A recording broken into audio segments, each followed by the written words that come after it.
Hey everyone, What If Fan here, bringing you another exciting part of What If Reincarnated in Marvel as a gamer. You can find the fanfic title and the original author's name on my Patreon page. Make sure to check it out and show them some love. If you enjoyed the video, don't forget to like, subscribe, and ring that notification bell so you never miss an upload. Also check out my Patreon channel for early releases of all the series, where you can find all the series released one day ahead of YouTube. Alright, let's jump into it. Chapter 261. Thor Odinson POV. I wonder how stories will depict me. I doubt as a hero, not anymore at least. In my quest to save the 9 realms and their people, I had so far done many terrible things. I didn't regret any of them, not really. If anything, I lamented that the ignorance of others had pushed me to do things I would have never done in the first place. Necessary evils, like my brother says. It's impressive how things change. I used to enjoy fighting and killing my opponents without thinking of the consequences. Now, the actions that once brought me joy now bring me sorrow. I guess I was blissful in my ignorance. Playing like a child, the game of a hero. I still saw myself as a hero. The difference now was, I was aware of the consequences of my actions, because I knew more. I had grown more in the time I have been with Alex, my sworn brother, than I ever did by myself. I could now appreciate the weight he carried very clearly. I admired him, and not because of his powers, but because of his character and unwavering determination. I aspired to be like him where it mattered.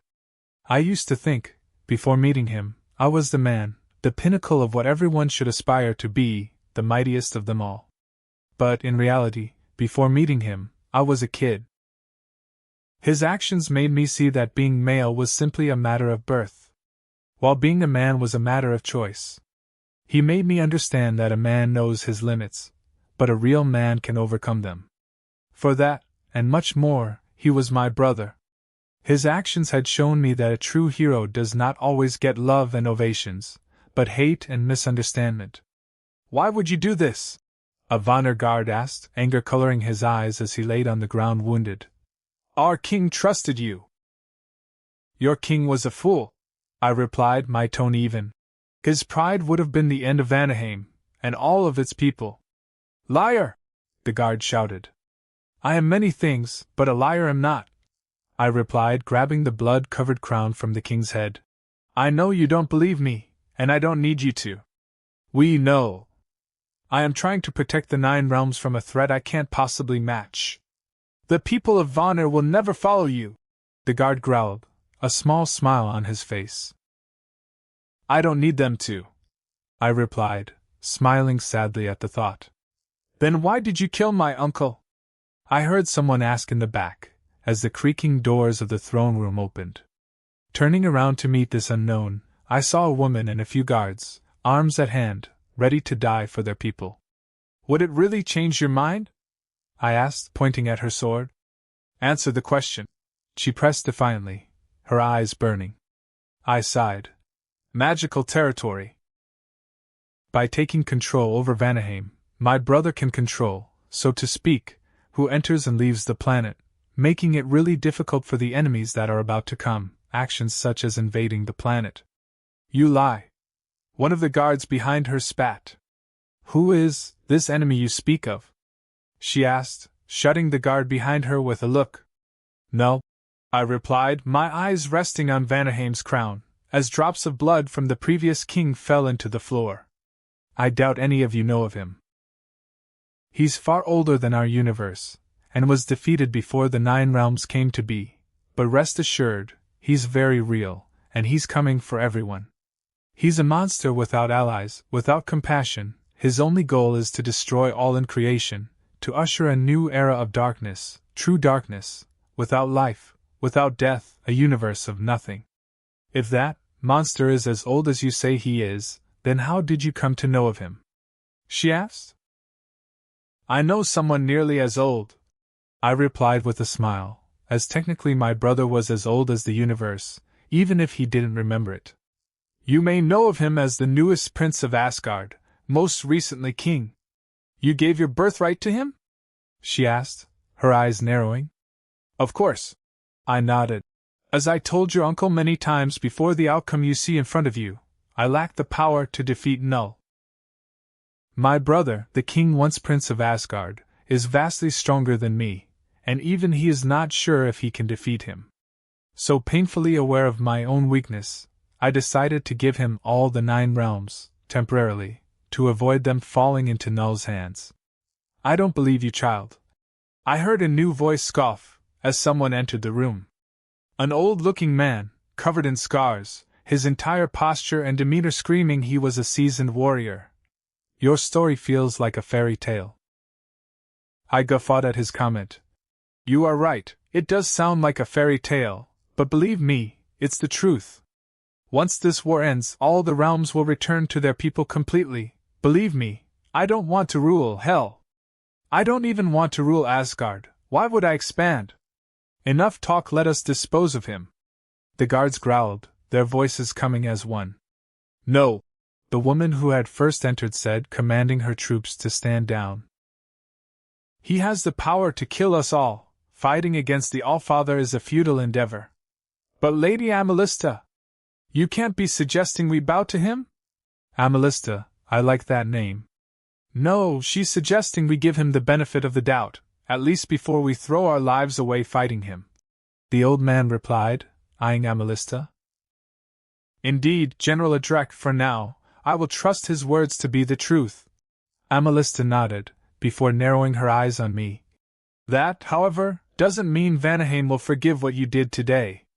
We will seek unyielding retribution after the war with Null, even if that means the end of our people, so when the time comes, you will have to decide between paying for your crimes, or killing us all. I do not intend to run from my actions, Lady Amalista, I replied, my tone firm, without a shred of doubt. When the time comes, I will face the consequences of my actions like a true warrior should, but be warned, you might have to get in line to get a piece of me. My crimes as you describe have barely just begun, and others just like you will seek retribution. Very well, Amalista replied, her voice cold. For now, we will play your game. When does this Null comes? Adrek asked. That we don't know. We only know it's very soon, I replied with a sigh. Then, we require to speak with this Alex you speak of, Amalista said, or rather ordered in a commanding tone. I liked her, sadly, the sentiment wasn't shared. Sure, I nodded. I will tell him to come, after I finish my mission. Chapter 262. Civ POV. I thrusted my blade forward, sweat glistening around me, as the air in front of me seemed to burst in a silent explosion, perforating a hole of about 30 inches in a wall 100 meters away from me. Not enough. I panted, my hands bleeding ever so slightly as I got into position once again. I was far from over. Impressive. I heard the distinctive voice of Hela in her child-form chuckle as she entered my personal training room. What are you doing here? I asked, continuing with my training. Nothing really. Hela replied, grabbing one of the wooden training blades that lay on the floor. But now that I see you, I might as well help you out. I frowned, gripping the handle of my blade so hard my hand was turning stark white. I do not require of your assistance, I replied, keeping my tone even. Under normal circumstances, you would be absolutely right. Hela replied without missing a beat. But right now, we can't be too picky, can we? I sighed, glancing at the sweat/blood-covered ground around me. It pained me to admit it, but she was right. What do you seek, Hela?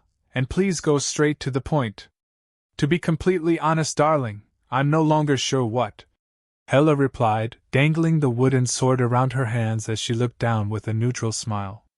But I suppose I seek to help everyone this time around, as unbelievable as that sounds. I looked at her and sighed.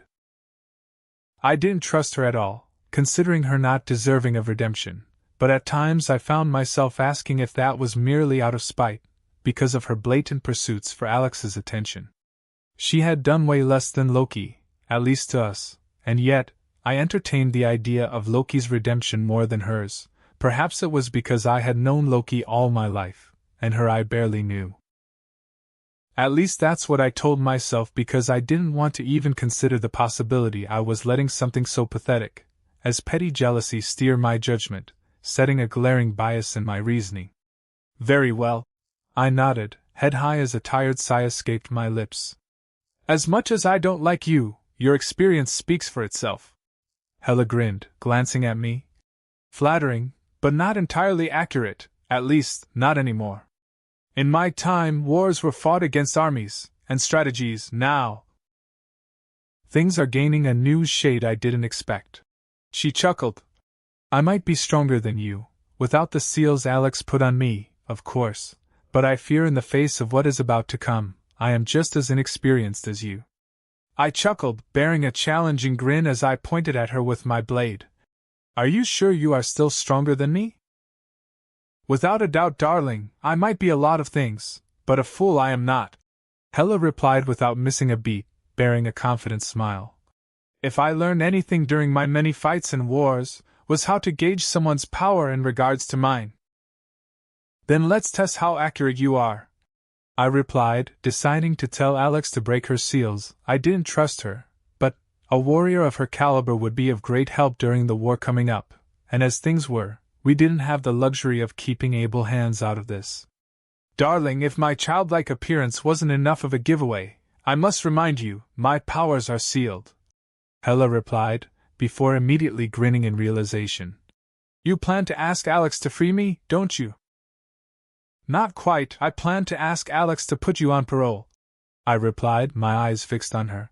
While it's true I don't trust you at all, we need every able warrior to assist, and you alone have the power of an army.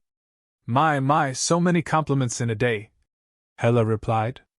Don't push your luck, I replied, hurling my blade towards a wall behind me, lodging the blade deep in the wall, leaving nothing but the handle out. Alex Walker POV. I pushed myself off the ground, scarcely dodging the attack of a demon before lunging at the beast with serenity in blade form, cutting the demon in half. Abaddon's servant slain. 789745541 EXP gained. Fuck! I panted, sweat dripping down my forehead, as I dropped to the ground with one knee. Soon after I had crafted Serenity, I had decided to train, for the sake of familiarizing myself with my new weapon, discovering soon enough how physically taxing Serenity was. Serenity's description as an item had said nothing about it, so I hadn't expected such developments. But I suppose in hindsight it was to be expected. The weapon itself doubled all of my stats by simply equipping it, creating a strain on my body. Nonetheless, the strain Serenity was putting on my body made no sense. If I considered prior experiences, I had, after all, had bigger increases in stats before base-wise, without pushing my body at all, which brought me to my second guess: energy consumption and affinity. I had gotten Serenity a day ago, and since I had started my training with it, I had come to learn a few things. 1. Serenity used a lot of MP, like a lot. To put into perspective, 12 hours ago I was only able to use Serenity for 3 minutes before running out of MP. 2. The handling of Serenity was considered a skill of its own by my power, one that had taken 12 hours to appear since I started training. Serenity weapon skill passive LV57 equals allows the user to freely handle Serenity better. 171% increase in energy consumption efficiency. Affinity LV1 equals plus 1% increase to all weapon buffs. Right now, I was able to use Serenity, constantly, for 8 minutes and 12 seconds before running out of MP. Which was exactly a 171% increase in efficiency compared to where I started, in terms of time and energy consumption at least. Another curious thing I had discovered was that the weapon skill was evolving, so to speak, with the affinity part of the skill only coming after I had reached LV50 with the weapon skill, as well as increasing the skill efficiency multiplier from 2.5% per weapon level skill to a 3% per weapon level skill. I think it was safe to assume every 50 levels or so with Serenity's weapon skill, things would get better. My point being, that this explained the energy part of my strain, but it didn't explain the physical part of it, at all. I knew the difference between physical strain and energy strain, and I was sure I was feeling both. I guess I will learn as I go, I muttered, wiping the sweat from my face with a hand. However, before I could stand up, something about the size of a car shot toward me at a blinding speed, biting me on the arm. Fangs sunken in my flesh, I cursed in pain under my breath before slamming the creature on the head, pulling my bloodied arm out of its grasp, before morphing Serenity into an M1851 Wolfsbane Magnum, and shooting at the beast in the head from point blank, erasing the creature in a blast. Abaddon's Hunter slain. 89171741 EXP gained. Fucking demons! I muttered, shaking my injured arm a bit as it healed. The worst part of this dungeon wasn't that the monsters were around my level, but that they had the ability to cloak themselves out of my minimap, which at times fucked my reaction time. But it is what it is. I needed to train, and this seemed like the best possible dungeon to do so, considering Null's theme. I wonder if Asmodeus' dungeon will be like this. I guess I will see after this one. I wonder how the demons these dungeons are based of would feel if they knew these simulations were infinitely stronger than them. I mean, the real Asmodeus was level 202, while his dungeon was level 2015. I chuckled, putting Serenity on my inventory as I walked to the next zone within the dungeon. Chapter 263. Alex Walker POV. It was deep in the night within Abaddon's dungeon, with the moon over halfway down the sky, as I neared the boss. After having walked through many rooms and such, defeating several demons, increasing my weapon skill by 20 levels, becoming evidently clear that the more I continued to train and use Serenity, the easier it was becoming to increase the weapon level skill. The first level took me more than an hour. Now, in a matter of minutes, I had leveled up the skill a few times. Not only that, but I think I had also discovered why using Serenity strained my body physically speaking. Basically, my running theory was that Serenity basically operated like any part of my body and that by being a new addition to my already trained body, it was taking time to adjust. In summary, I was simply pushing the newest addition to my body too hard too soon for its liking. Sadly for Serenity, I would continue to push until there was no more need of pushing. So, according to the map, Abaddon should be right around here, I muttered, as I arrived at an empty clearing, where the Abaddon the boss was supposed to be. Yet he wasn't anywhere to be found. I guess I have to trigger something for him to appear. Abaddon, I fucked your mom? Nothing. Well, there goes the oldest internet insult, and so far, plan A. Maybe I needed to piss on his clearing or something. Sighing, I elected to walk deeper into the clearing, hoping that perhaps proximity would be the trigger Abaddon needed to appear. Which seemed to be the case, for as soon as I reached the middle of the clearing, everything around me started shaking violently as a piercing shriek filled my ears. Note to self, bring headphones next run, I commented, using a thin layer of mana to protect my ears. I will enjoy tearing you to ribbons. I will enjoy farming your ass repeatedly, I replied, chuckling at my own joke, as in front of me, something slowly started to appear, accompanied by a fair amount of shadows. At first, Abaddon seemed to have no form or discernible shape, but as it materialized more and more, his appearance became clearer: bones, wings, rotting flesh, and shadows entangling his body, creating a picture of horror. Abaddon the Demon of Destruction LV 2075. I am ABA.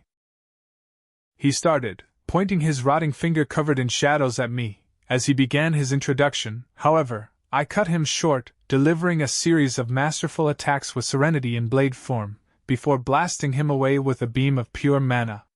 Don't care, I said, cracking my neck. To me you are nothing. Insolent worm. Abaddon hissed, standing up from the ground. Hands aimed at me, spasming uncontrollably, as they grew in size, humming and buzzing like bugs in a bucket. You, I muttered, rushing towards him, morphing Serenity into the shape of a war hammer. However, before I could reach Abaddon, his fingers flew off his hand with a loud, wet, slimy ripping sound, flying toward me like missiles, with each finger breaking into several projectiles, 200 to be exact.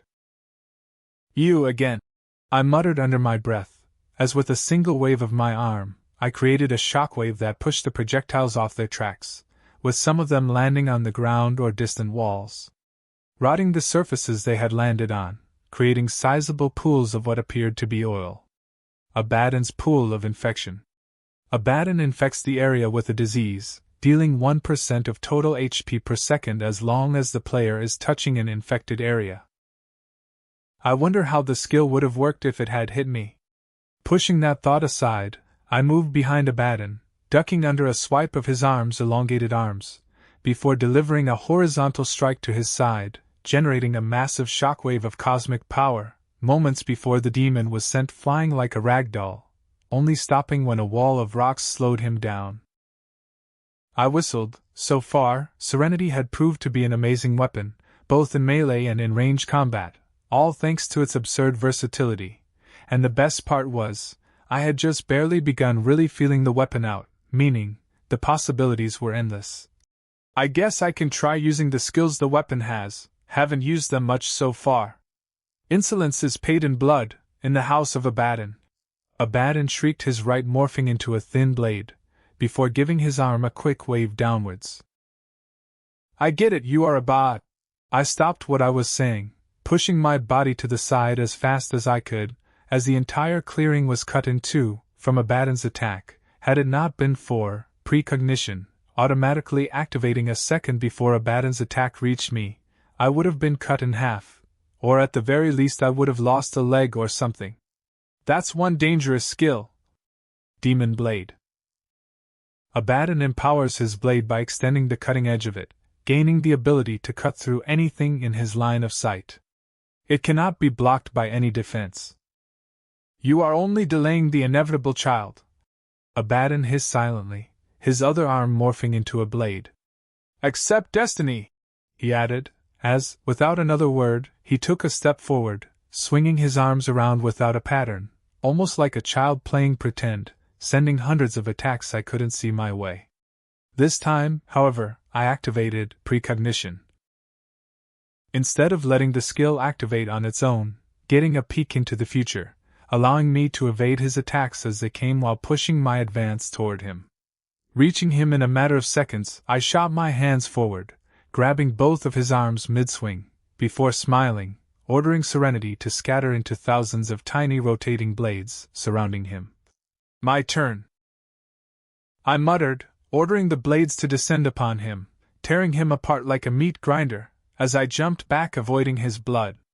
Keeping my guard up, reforming Serenity into a shield as I waited for Abaddon's next move. After all, I had yet to see his EXP being given to me, or the dungeon notification of completion. Where are you, fucker? I don't have all. Once again, I stopped mid-sentence, ducking under an attack my precognition had seen, as I turned around to see Abaddon reforming. Seeing my chance, I darted towards him, morphing Serenity into a hand blaster that wrapped around my hand, before releasing a torrent of violent energy, using negation on the blast, with the clear intent to negate his existence.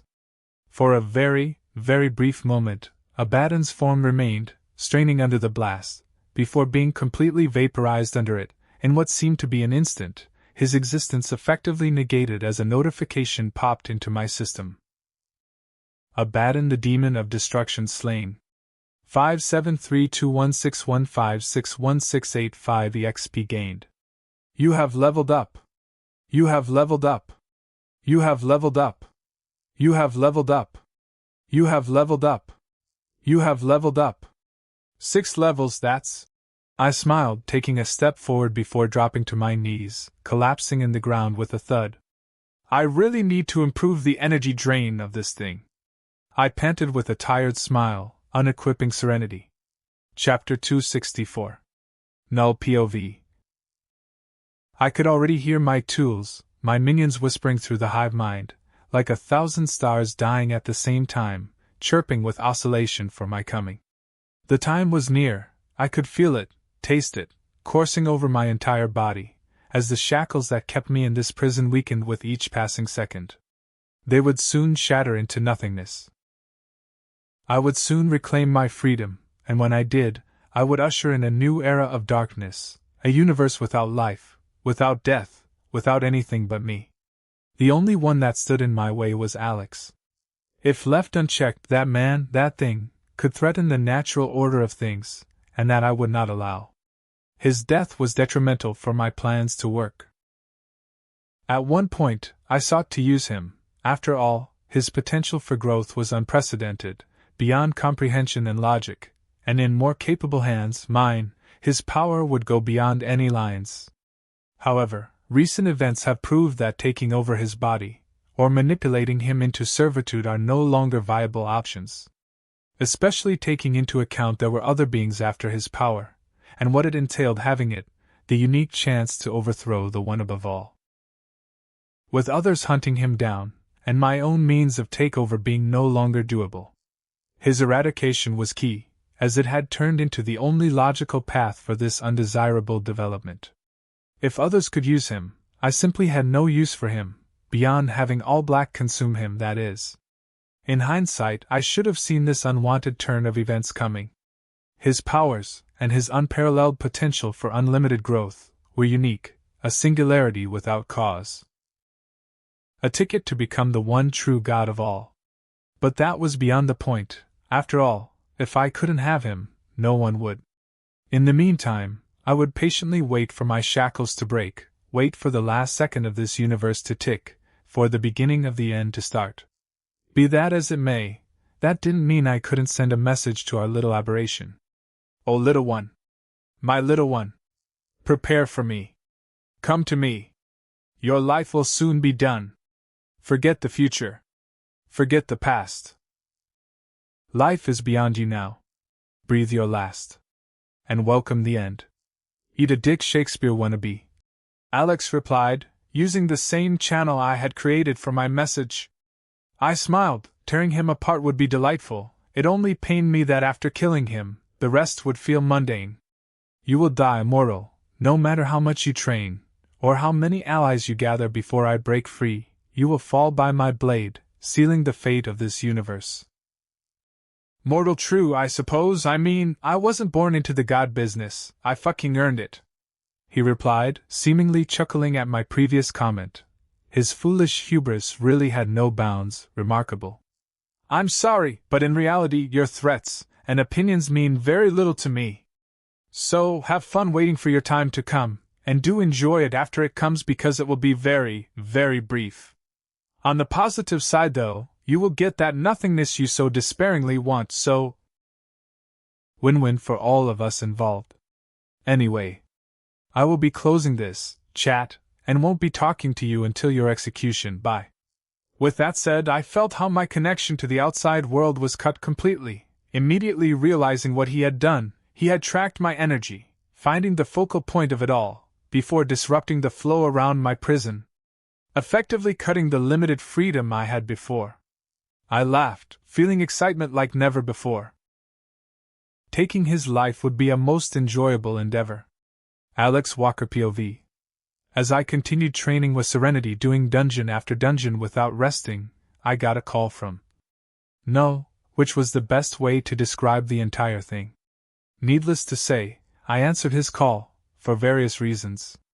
1. I wanted to gain more intel on him, which I would be able to, if I maintained a connection between us. And 2. I wanted to cut his connection to the outside world to avoid him making any type of deals with others, which I would be able to do if I located the focal point of the leak on his seal, which I would be able to do through our connection. After doing just that, I decided to take a 2-minute break from my constant training, to revise what I had discovered about him. 1. He was one for dramatics. I mean, his first message was, "Oh little one. My little one. Prepare for me. Come to me. Your life will soon be done. Forget the future. Forget the past. Life is beyond you now. Breathe your last. And welcome the end." Like, wow. 2. His seal would last at least another month, from what I could tell when I was cutting his connection to the outside world. 3. I now had a general idea of how strong he was, not level-wise, sadly for that matter, as I hadn't been able to collect enough information for that, but nevertheless, I had still managed to feel him out through our little talk, getting a very accurate depiction of what I was dealing with. He was stronger than me, by a lot. But not on an unreachable level. If I had to appraise how strong he was compared to me, I would say he was around 2 to 3 times more powerful than my current self. This didn't imply his level was 2 to 3 times higher than mine. If I had to guess his level, I would say he was in the low 3000s, maybe even lower. However, he had absorbed a lot of beings through his blade, several celestials for that matter, increasing his overall powers by a lot, another discovery I had come across during our little chat. His absorption of power was quite different from mine, at least, according to my system. His weapon would claim half of the power absorbed as expendable energy for combat, while he would claim the other half of the power as stats, by an exchange rate that basically only allowed him to truly get around 5% to 7% of his victim's power and raw stats. He had killed a lot of powerful beings, increasing his stats, so to speak, well beyond the range of his level. Kind of like me, but on an all-you-can-eat scale for his specific case. But that's beyond the point now. I now had a clear view of the top of the mountain that lay in front of me. I was glad he had called. Without his need for intimidating me, I would have never had a clear goal in mind, in terms of training. Well, back to grinding. I smiled, running towards Abaddon's room again for the 30th time today. I was, after all, farming his sword skill. Apparently for him to drop the scroll with his skill, I had to allow him to cut me once, unlocking an achievement that enabled the boss to drop the scroll. To be honest, I feel like my power is going all masochist on me with these achievements, but fuck it, I don't mind losing a limb or two temporarily as long as the reward was juicy enough. Chapter 265. Civ POV. Thor had finally come back, after finally having completed his mission in record time. However, despite his evident success in his quest, I couldn't help but feel anguish the moment my eyes met his. His eyes, they had changed, having a different feeling to them. It was like staring at the eyes of a dead man. He looked at me as we talked, but it was like he was seeing right through me, with an empty gaze barren of all emotions, or rather, lacking Thor's natural gleam. Hela was the first one to notice this, gazing at Thor kindly. "He will recover in time," Hela muttered a few seconds after Thor had left. Her voice soft and emphatic as each word left her mouth. "You really think so?" I asked, feeling as if my heart was beating 10 times slower. Thor was many things: a fool, a thrill-seeker, a child at heart, a brute, and much more, but above all, he was Asgard's son. Asgard wasn't ready, none of us were, we still needed that beacon he represented. Hela sighed, running one of her hands through her hair, as she turned to face me. "I know that look, and all he needs is time to process, maybe a talk with Alex as well. I had that same look after my first campaign with Odin, hopefully, he will get the time to process." "I thought you enjoyed war and conquest," I replied, sighing. "That wasn't always the case." Hela chuckled, staring into her childlike hands in reminiscence. "I just wanted to make Odin proud." "So you didn't enjoy fighting at the beginning?" I smiled, finding that statement highly amusing. "Oh no, I always enjoyed a good fight, but war was a different matter altogether."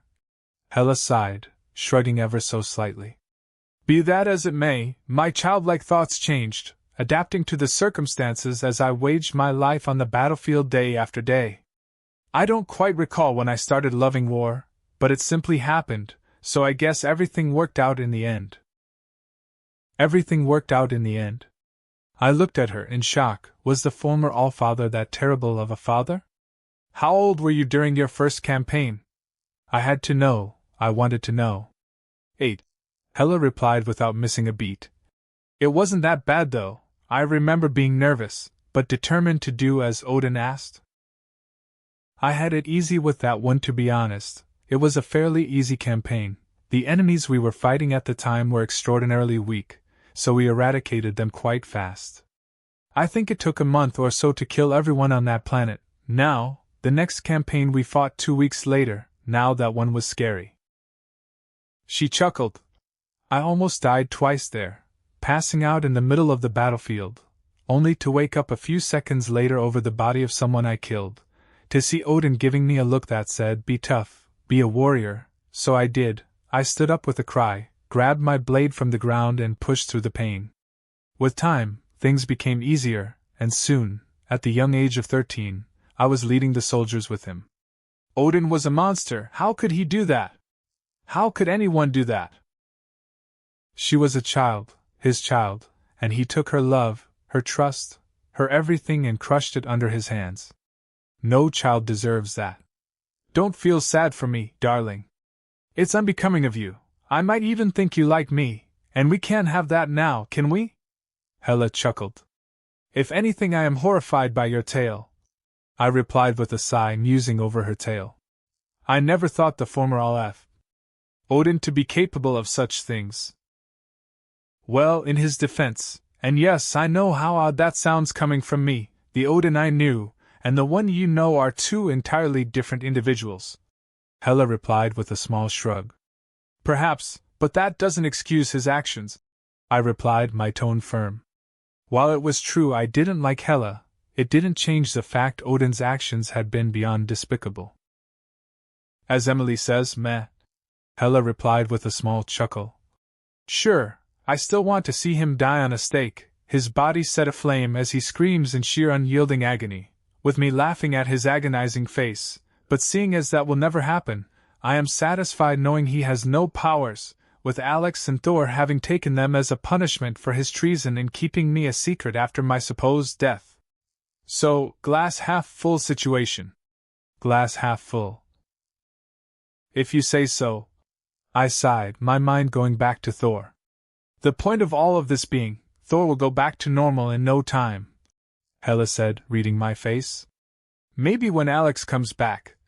I smiled. Alex did have a way to make Thor smile, or come to reason. They really seemed like brothers, more so than Thor and Loki ever looked. That's my bet. Hela nodded with a smile, before her face morphed into a frown, staring right ahead of her. I followed her gaze, finding Vest and Adara walking into the room. Hi! Vest smiled, waving at us, making Hela tense even more. Could it be that she was able to feel they were threats? That made no sense, if they were, which was Alex's running theory. They had fooled us all. Well, hello there, ladies. Adara winked, giving Hela a warm smile. Why so tense? I haven't pranked you yet. I think. My apologies, I simply do not like strangers, Hela replied without missing a beat. As you can clearly see, I am but a child, at least in body, so, as Emily would say, stranger danger.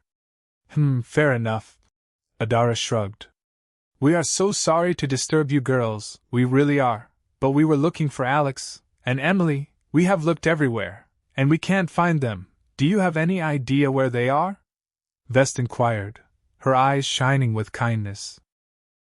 We do not, I replied just as Alex had told me to, because I really didn't know. I had no idea where the girls were, or him for that matter. It was all part of the plan, to secure the girls as much as possible, by keeping those who knew their location to the bare minimum. Ah, I see. Vest sighed, before pulling a basket full of muffins out of nowhere with a warm, infectious smile. Well, if you see them, please tell them we are looking for them. Will do, I replied, taking the basket. Realizing that now that I was aware of her presence making me feel warm and relaxed, it felt wrong, almost as if I was being drugged, or hypnotized by her. Well, toodaloo, Adara smiled, before turning around, and walking towards the exit with Vest. After Vest and Adara left, leaving us in silence, we moved back to my private training ground to continue with my training with Hela instructing me, as well as having some privacy to ask Hela why she reacted that way. Much to my shock, the moment we entered my place, Hela turned to me and hissed, "We need to contact Alex, right fucking now. You know who they really are?" I urged, seeing her agitated state, and immediately realizing what was happening. Not all, but I caught wind of Alex's suspicions thanks to his change towards them, Hela replied, frowning. My first opinion of them was that they were unbearably irritating, the man especially, while the girl felt like home to me, so instead of questioning that, I simply accredited those feelings to Emily rubbing off on me. But after seeing Alex's body language change towards them, I started to question my own assumptions, and when I did, I found myself no longer feeling safe around them. Same, I replied quietly. The moment I was told they were possible threats, I just couldn't help but feel like jumping out of the room whenever they were around. The feelings around them were the same, but now, they felt as if snakes were crawling all over my body. I have no doubts those two are threats. Everything twisted the moment I became aware there was something to be wary about, almost as if I had opened my eyes to actually see them. Hella added, taking a deep breath, her thoughts concurring with mine. The once warm and welcoming feeling of home the girl gave changed. It was still warm, but somehow cold at the same time, making me feel like I was a prisoner of my own home. And the man, he wasn't simply irritating anymore, he was now terrifying, and cold, his eyes like those of a snake playing a game. We must act carefully. I nodded. I am fully aware. Hella replied. So do that. Well, that's not nice. That voice, Sadara. Leave my property this instant. I ordered, keeping my tone even and calm, as Adara stared into my eyes. Hella was right, his eyes felt like those of a snake, it was unsettling. Adara hummed, index finger pressed upon his lips. Not sure I like that offer. I refuse to die without a fight. Hella muttered, pulling a knife out of her clothes while getting into a battle stance. Well, ain't that cute? Adara chuckled, looking at Hella. Leave. Now. I repeated, knowing fully well it would not work, especially if this man was truly an enemy, which I was now certain he was. Or I'll be forced to fight, I added, unsheathing my blade. How about this for a counteroffer? Adara winked, snapping his fingers. At first, everything seemed the same, however, it didn't take me long to figure out what he had done. Hella was no longer around. You killed her? I muttered before staring into his eyes. No, I simply sent her away, to a forest nearby, Adara replied, as he started walking towards me with an unsettling smile. She will be okay, probably, but I did what I had to do, there was simply no other way. I needed to have a private chat with you, nothing bad, I assure you. Chapter 266. 18 days had passed since I started doing dungeons. 18 days since I had last seen the real world. 18 days where I hadn't slept, at all, doing dungeon after dungeon, non-stop. 18 days where I hadn't eaten. In short, 18 days where I had done nothing but killing monsters. Serenity Weapon Skill Passive LV 571 equals. Allows the user to freely handle Serenity better. 6,281% increase in energy consumption efficiency. Affinity LV1 equals plus 50% increase to all weapon buffs. During this time, I had focused not only on leveling up, but on increasing my weapon skill as fast as possible. Experimenting with Serenity, and some of my other skills as much as I could. I was confident that at this rate, I would be able to face Null without any difficulties. I was overwhelmingly happy with my progress, however, it was time for a break. Time to see how everyone was doing, before coming back to my grind. I yawned, exiting the dungeon I had just cleared, teleporting Asgard as I took the first step out. Oh, Thor is BA! I stopped mid-sentence, realizing as I opened my map that there was something wrong. Sif and Adara were alone in her house. Without a second thought I teleported to her house, a few feet behind Adara, to find at a first glance, Sif lying on the ground coughing in pain, her body spasming, as Adara tried to help her. Drink this, you will feel better, Adara said, his tone soothing and full of worry. I said nothing at the sight, instead deciding to act, by taking a step forward, snatching Sif out of his grasp before he could react, as I scanned her body. Curse of Set Unique Affliction. Those afflicted by this curse have their minds warped and twisted, leaving nothing but static noise behind, and broken memories for as long as the curse remains. The curse is transmitted via bloodstream, meaning that Set requires to mix his own blood with that of his target for the curse to activate. Once active, the curse becomes nearly impossible to lift, as any curse-purifying methods would also affect the victim's blood that has now become one with Set's. Unique status equals as a unique affliction. This curse can only be lifted if Set himself breaks the curse, or by giving the afflicted to drink from a vial of purified blood from Set himself. Negation can also cure the affliction, by negating Set's blood in the victim's body, or the mixture of both bloods from existing. However, the user requires to know the properties of both bloods to discern between negations. I needed more information to lift the curse with negation. It would be easier to have him lift it, or kill him and purify his blood. Alex! You're back! I'm glad you came. I don't know what to do. I was looking for you, and decided to ask your girlfriend about your whereabouts. But when I came to talk to her, I found her like this. Adara sighed, his tone full of worry. Even with my powers, whatever afflicts her is beyond my reach to help. Undo the curse, now. I ordered, my voice muffled by absolute rage. Undo the, it's a curse? Adara said in shock. Then this complicates things. I turned around, glaring at him as I gently placed Sif on her couch, summoning serenity to soothe her mind, taking her mental pain away with the powers that once belonged to the Mind Stone. Set the Serpent God LV 2489. You can't fool me any longer, I replied, my eyes on Sif, as I summoned a pair of healing golems to attend to her. What? Set, still pretending to be Adara, tilted his head to the side, confusion dawning on his face. I am offering you the undeserving luxury of a quick death, Serpent God, so do as I command and undo the curse, now. I spat, taking a step towards him. The moment I said that, something in his eyes snapped, like a balloon bursting, his entire demeanor changing, as he bowed slightly.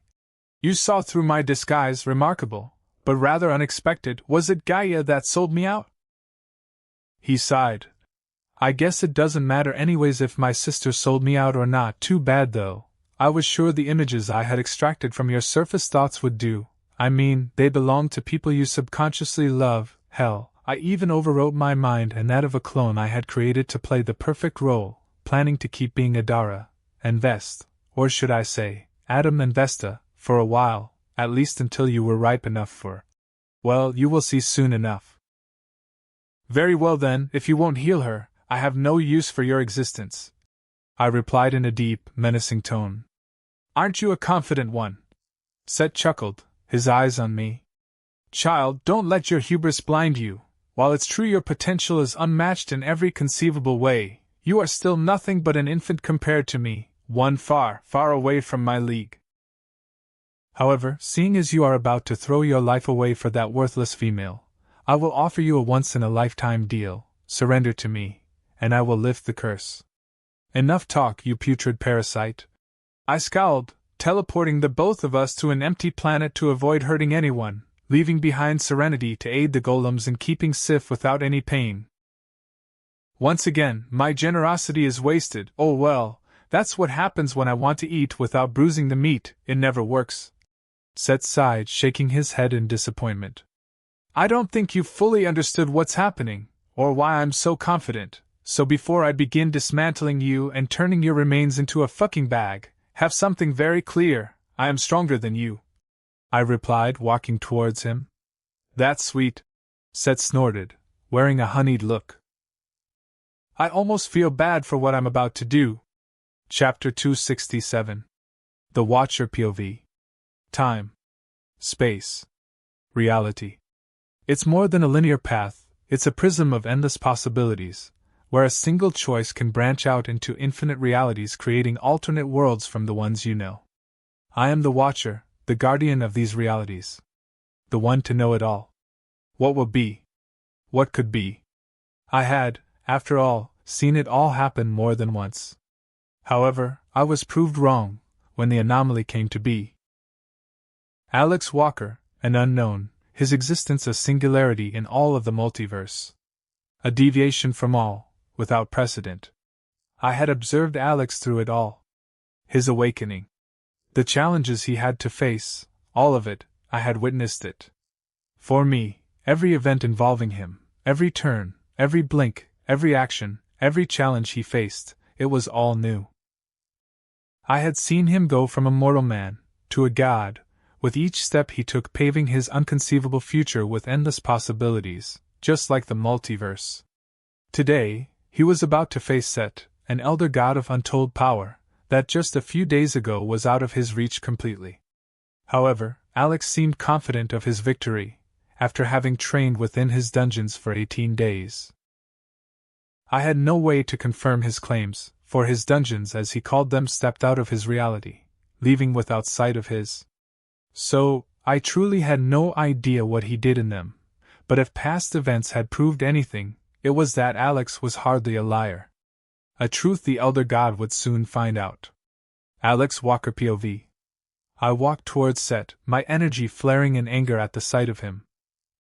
I might torture that female a bit after I'm done with you, Set taunted with a sickening smile, his body morphing with an explosion into what I assumed was his true form.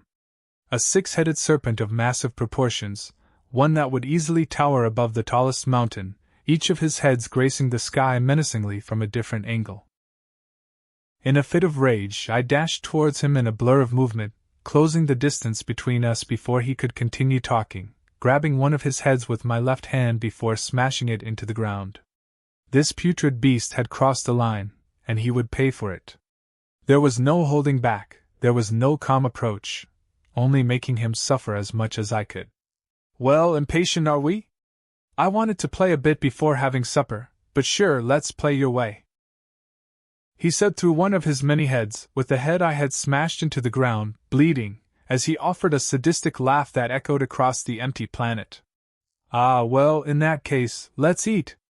At this, Set's energy exploded with power, his cosmic presence becoming larger, as his power increased. He was tapping into his realm to access more power. I was, however, overwhelmingly unimpressed by his pathetic display, simply deciding to match his display of power, by flaring my own cosmic energy to match his. My, impressive, no wonder you are so confident, Set cackled, his serpentine tongues oscillating outside his heads in quivering excitement. Be that as it may, it won't be enough, but if it's any consolation, it does make you look more appetizing.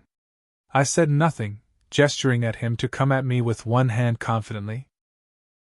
Set chuckled at this, charging at me. Our auras flaring, like small stars in a bright display of power that illuminated the planet, as we crashed into one another, our attacks pushing against one another. Set the serpent god POV. I charged towards Alex, sure the amount of power I was channeling from my realm would be more than enough to deal with him quickly. I was, after all, using a level of power far greater than I have ever used before. However, the moment our attacks clashed, I felt myself being pushed back. That should have been impossible. A few days ago, I was vastly stronger than him, yet, now, as we fought, he was not only matching my attacks, but he was pushing them back with a stoic expression on his face, easily keeping up with me. His potential was unmatched, but this was inconceivable. Now, more than ever, I wanted to devour him. Laughing, I began to channel more power from my realm, trying to overwhelm him, to test his current limits before devouring him. However, rather than pushing him in any measure, I found myself being pushed back even harder, as he remained unfazed through all of it. I gritted my teeth in anger, before opening my mouths, blasting at him with multiple torrents of energy. Each blast coming from a different angle, making my attack one impossible to dodge, at least completely. However, as my attacks were about to reach him, he took a step forward, maneuvering his body around, dodging each blast with ease, as if dodging toys being thrown at him, before teleporting in front of me, snapping two of my necks with a simple chop. You bastard! I snarled in pain, slithering a few meters back from him as my necks healed. I had to give it to him, he had improved a lot, more so than I ever imagined. Nevertheless, I was far from done. I still had a lot of power to tap into. He would soon learn just how powerful I was. Is that all? He asked. Don't be cocky now, I have barely begun to tap into my true power. I spat in anger, slamming my tail to the ground, as I channeled even more power from my realm before rushing at him again.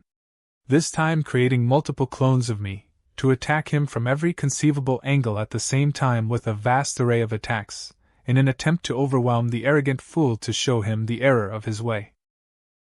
However, much to my shock, Alex managed to block each one of my attacks with a disconcerting amount of ease, without even looking at them, keeping his eyes fixed on me, the original body. This shouldn't be possible. I cursed inwardly. While it was true I had yet to reach my limit, this was inconceivable. No one, no matter his potential, should be able to reach such a level, in such an amount of time. It took millions of years to reach the level he was displaying. I told you, didn't I? Alex said, walking towards me as he blocked all of my attacks, including those coming from my clones. I am stronger than you. Angered by his hubris, I tried to push my advance harder, but before I could, Alex blurred out of sight, appearing in front of me, landing a clean hit to my body, right where my liver was located, sending my body flying across the planet, with a trail of blood that followed close behind. No matter what you do, you will not defeat me. To me, you are nothing but a pathetic worm, Alex said, before erasing my clones with a simple wave of his arm. What a boast! Careful not to choke on your modesty, brat. Then, again, I can't really fault you for being this confident. I mean, credit where it is due, you have really exceeded my expectations, by a big margin, I'll admit. I laughed, my body healing as I stood up from the ground, glaring at him. But as I said before, I am far from done. Far from done? Good, I haven't even started using my power, Alex replied, hardening his gaze at me with a confident air. His hubris really knew no bounds. He really thought he was stronger than me. He would see. No more playing around. Is that so?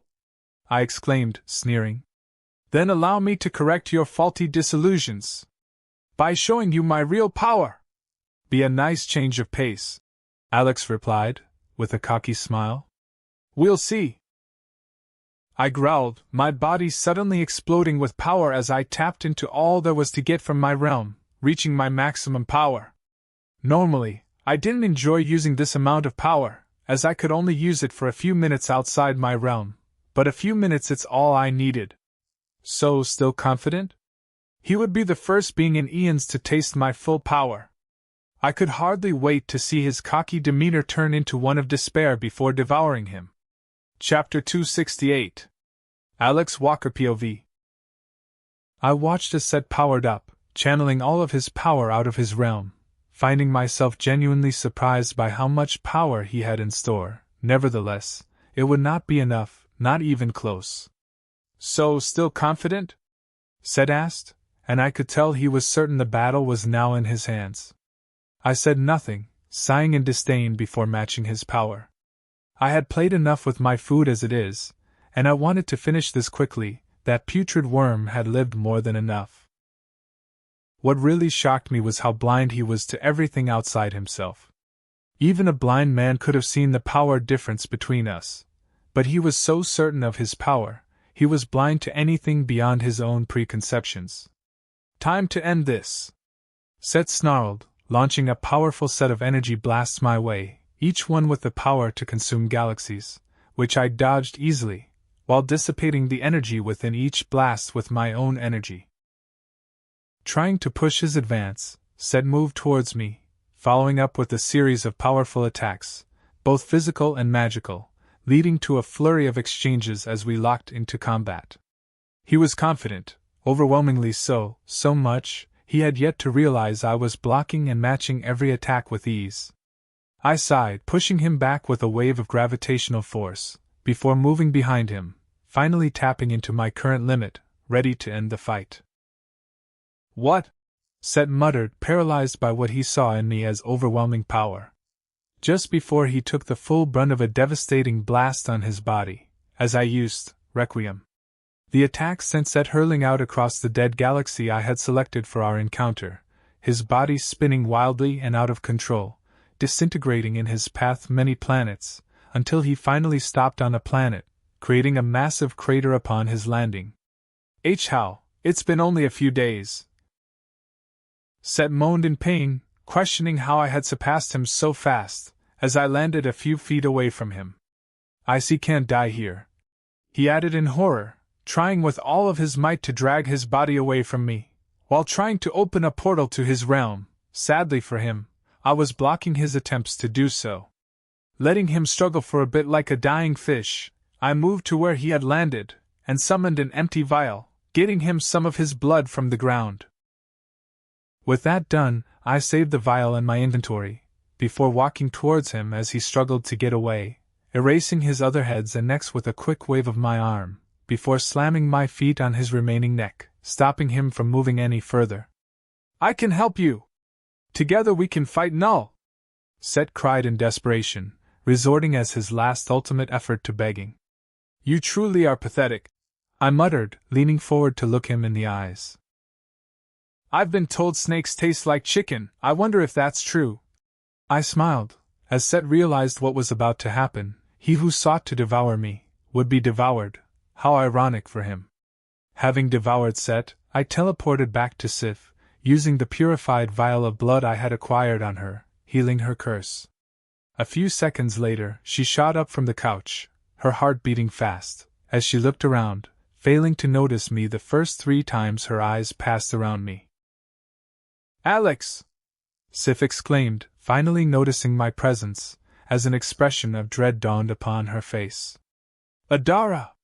He's our... I stopped her, giving her a hug. I took care of it, I whispered in her ear. He won't be a problem anymore for anyone. He... Sif muttered, connecting the dots before hugging me back. I was so scared. I was afraid he would kill you, she cried. He tried, he failed. I chuckled, breaking the hug to give her a kiss. He wasn't even a warm-up. But didn't you say last time he was stronger than you? Sif smiled, wiping the tears of her face with a hand. That was 2 weeks ago. I winked, grinning playfully. She chuckled, giving me another kiss before asking, What happened to him? I ate him, I replied, earning a look from her. What? He wanted to eat me, so it was only fair. I shrugged. Fair enough. Sif chuckled again, taking a deep breath, before panicking all of the sudden. Hela! What about her? I asked, tilting my head to the side. He teleported her away. We have to find her, Sif replied, her eyes full of concern. Had those two become friends while I was away? Okay. I nodded, summoning Hela to the room with a thought. I would kill that bastard. Hela muttered in a dangerously low tone, her entire body covered in blood, and it wasn't hers. No matter how long it takes me, I will. Hela, what happened? Sif asked, rushing to Hela's side. The bastard teleported me to a beast-infested forest full of reptiles, leaving me to die. But if he thinks not having my powers is enough for some brainless animals to kill me, he's severely underestimating me. Hela spat, anger clear in her voice. I might be weak, but I have more than enough experience to compensate. Now call Alex, and tell him I need my powers to kill someone. Hi. I waved at her. Alex! Good! Now please release my seals, so that I can shove my blades through that bastard's ass repeatedly, Hela said, wiping some blood off her face. He's dead, Sif replied. And he was way out of your league, but I appreciate the sentiment, I added. Hela blinked before sighing. I know, I just wanted to have a go at him. Did he suffer? Yeah, a lot. He wasn't able to hurt me in the slightest, I replied with a grin. Not only that, but after I had crushed his spirit, I ate him. You ate him? Hela repeated. I ate him. I nodded. Good enough for me. Hela sighed, her eyes scanning her body from top to bottom. Well, seeing as the threat has been neutralized, I have other things to do, like taking a bath, for example. I thought you enjoyed a good bath of blood, Sif remarked with a playful smile. After almost drowning in reptile blood, I take back my statement. Hella replied, rolling her eyes at Sif. They had truly become friends. What in the hell happened while I was gone? Fair enough. Sif chuckled, pointing at her bathroom. You can use my shower if you want. I most certainly do. Hella nodded, taking the offer. I smiled, snapping my fingers, returning to Hella what I had taken away. I was about to ask you to do that, Sif said, smiling as Hella inspected her adult body with a grin. You were? I asked, not all surprised by her statement. I mean, from what I could see, they had become besties while I was gone. Yeah, I needed a training partner. Sif nodded. See you in the arena. Hella chuckled, walking towards the bathroom. Her dot on my minimap green. So, friends with Hella, huh? I snickered.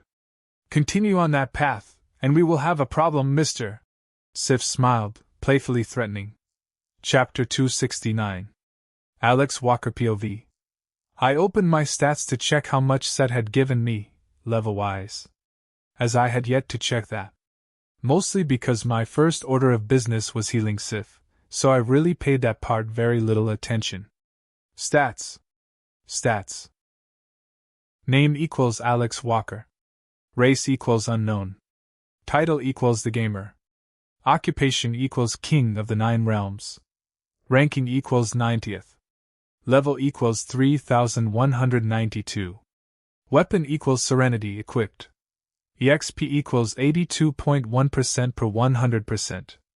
HP equals 1, 972, 519, 000/1, 972, 519, 000. MP equals 2, 644, 350, 000/2, 644, 350, 000. STR equals 1460070, plus 190%, equals 4234203. VIT equals 1578015, plus 150%, equals 3945038. Def equals 1251289, plus 150%, equals 3128223. Dex equals 1439325, plus 150%, equals 3598313. Int equals 2115480, plus 150%, equals 5288700. Cha equals 867894, plus 150%, equals 2169735. Wis equals 1515478, plus 150%, equals 3788695. Will equals 7008215, plus 150%, equals 175200538. Per equals 1076456, plus 150%, equals 2691140. Luck equals 10,000, plus 150%, equals 25,000. Stat points equals 83,812. Money, $43,020,785,212.99. He had given me 466 levels, not bad. My stats were really insane with Serenity equipped, a plus 150% to all stats just by having the weapon equipped. Stats. Name equals Alex Walker. Race equals unknown. Title equals the gamer. Occupation equals King of the Nine Realms. Ranking equals 90th. Level equals 3192. Weapon equals Serenity, not equipped. EXP equals 82.1% per 100%. HP equals 789, 007, 500/789, 007, 500. MP equals 1, 057, 740, 000/1, 057, 740, 000. STR equals 1460070, plus 40%, equals 2044098. VIT equals 1578015. Def equals 1251289. Dex equals 1439325. Int equals 2115480. Cha equals 867,894. Wis equals 1515478. Will equals 7008215. Per equals 1076456. Luck equals 10,000. Stat points equals 83,812. Money, $43,020,785,212.99. And that was without serenity. The difference was palpable. Beyond that, I was happy with my progress so far. Leveling wise. Now that I think about it, leveling has become easier again. Before absorbing Tiamat, leveling was a very hard ordeal, but now, it was like before, hell, even faster. I wonder why. Wait, what am I doing? Don't question it, Alex, just accept it. I sighed. This was, after all, one of those things you didn't have to question. Like free food. Wait, no, you do have to question that. But that's beyond the point. Right now, I need to talk with Thor before leaving back to the dungeons again. According to Sif, his mission had affected him emotionally. So, as his brother, it was my duty to help him out. Brother, I said, opening the door to his room. Brother. Thor smiled, and immediately I was able to see what Sif had seen in him. What happened? I asked, walking towards him. It's nothing. Thor smiled, waving my question off. Thor, I said, putting my right on his shoulder. Talk to me. I killed a lot of people, brother. Thor muttered, relenting under my comforting grip. I tried to do what I had set out to do in a peaceful manner. I was certain when I left the kings and queens of the Nine Realms would understand the dire situation we were in. Alas, they didn't. I sighed, already knowing where this was going. So I killed them, Thor muttered, taking a deep breath. I killed all of them, conquering those who didn't want to be saved for this upcoming war. I said nothing, letting him talk, as I checked who he had killed with powers.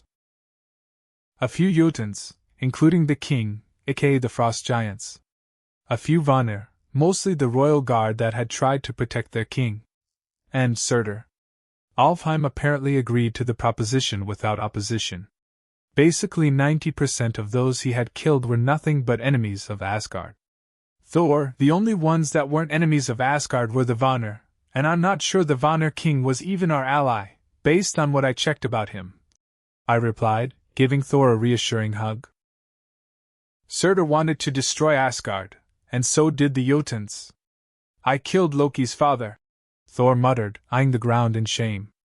I want to fix this family. I want to bring all of us together. I want to be different from my father, but I always end up taking the path my father would. I sighed, slapping him in the back of the head as I broke the hug. Thor, you killed a monster. I read Laufey's mind, or a copy of his mind a few seconds ago, and he didn't care a single bit for Loki. Heck, I care for Loki than him, which is to say a lot, considering our interactions. Surtur, well, he simply wanted to end Asgard, Ragnarok and all, and the Vanir, don't worry about them. I will resurrect their asses after the war ends, save for the king. He was plotting to take control over Asgard, deeming you unfit to rule. He was plotting? Thor muttered. Yeah. The reason? You made me a prince, which he considered blasphemy. I chuckled, rolling my eyes. You did good, Thor, in the past. You used to kill for the thrill of it, for the sake of battle. Now? You killed for the sake of others, for Asgard's future instead of fun. Thor chuckled. I guess that's one way to see it. I will slap you if you continue being down. I chuckled back.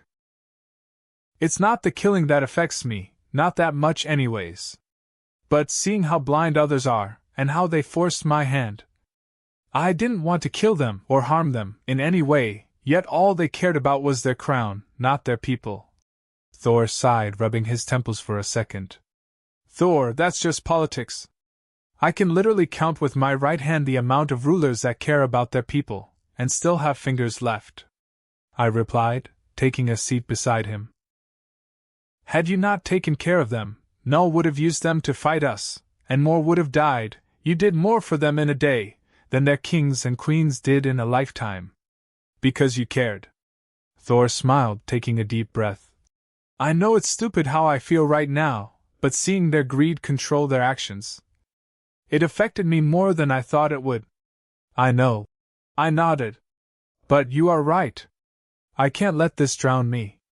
I am mighty, Thor added, jumping to his feet. Well? That was a quick change of emotions. You sure are. I nodded. There's no time to be a Bucky. We have an enemy to defeat, and I, Thor, the best brother you have, and will ever have, can't let the foolishness of others affect me, Thor declared, beaming at me. There's no time to be a Bucky. Exactly. I nodded, trying not to lose my shit laughing at this Bucky joke. Chapter 270. Alex Walker POV. For the next following days, after talking with Thor, I continued doing dungeons. Familiarizing not only with my weapon on a deep fundamental level but with my skills. Before, I had never had the need to train, really train. Before all of this, my approach to things was always the most simplistic one. Sure, I planned and trained, but my training wasn't really training, and my plans weren't really plans. I had several skills in my arsenal. Yet I had never actually familiarized myself with any of them. Instead, simply deciding to use whatever was the most powerful thing at any given moment. And while this approach had worked so far, I knew it was bound to fail, eventually. It was a glaring weakness of mine, the oversimplification of things. I planned and trained but kept my path dangerously linear. I had won every fight I had ever been in because I had always been the top dog. Never really needing more than raw strength and a simple, straightforward strategy to solve my problems. Power alone was not always the key to victory. Sure, it helped a lot, being powerful, not gonna lie, but brawn without brain would never really amount to much, and the same could be said about brains without brawn. There were many things I could do with what I had, many applications to my powers. Applications I never even considered. Instead, using my powers in the most basic manner to tackle everything ahead of me. I had wasted my potential before. But now that I was aware, I would not allow that to happen. Skills, I muttered, opening my skill tab as I walked through the seemingly empty dungeon, nearing the boss area. Skills. Mana Tune active /buff LV161 equals. This buff allows the user to become more sensitive to mana, giving the user the ability to control and manage his mana better. While active, this buff regenerates the target's MP for 1.6% of WIS per second for an hour. MP/S without Serenity equals 112,131 MP/S. MP/S with Serenity equals 280,329 MP/S. Cooldown equals 1 hour. No cost. Determination active /buff LV159 equals. This buff allows the user to become more sensitive to the life around him and within himself, giving the user the ability to control and manage his HP better. While active, the user regenerates 0.3% of his maximum health every second, for an hour. HP/S without Serenity equals 2367022 HP/S. HP/S with Serenity equals 5917557 HP/S. Cooldown equals 1 hour.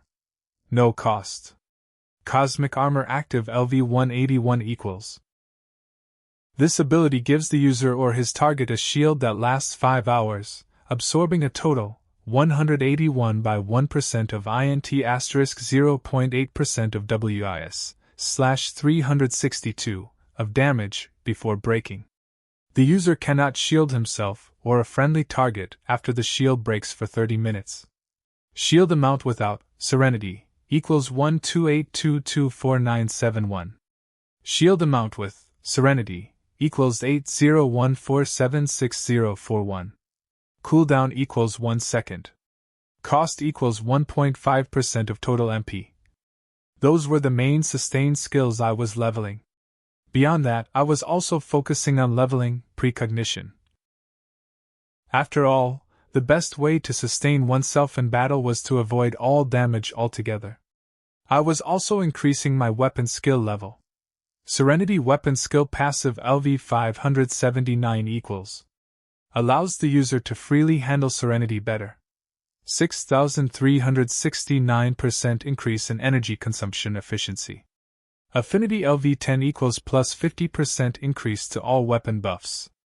As for damaging abilities, well, I didn't have anything solid yet to use against Null. I already had a good enough defense prepared for him in terms of skills, but in the offensive area, I was still lacking. I was, however, planning to fix that. Based on my information about him, I knew he was weak against light-based powers and anything that affected his connection to the symbiote hive mind. With that, I had more than enough to work with, at least on the light-based part. I yet had to face a symbiote to see how the hive mind in question operated. So, trying to weaken him through this mental connection was a maybe for the time being. This wasn't to say I was not gonna explore the possibilities of said weakness, only that exploring said possibilities would not be my main priority for now. I first wanted to tackle the baser aspect of combat, before indulging any of my already limited time in other less direct strategies to deal with Null. Here we are, I muttered, eyeing my map to confirm where I was. The castle of Theraliel, the Angel of Light, the boss of this dungeon. According to the dungeon description, he was an archangel on a holy mission to erase all mortal life from the planet. Not that I really cared about the narrative of the dungeon, to begin with. I was here mainly because of the skills he had a chance to drop on his loot, which were all light-based skills.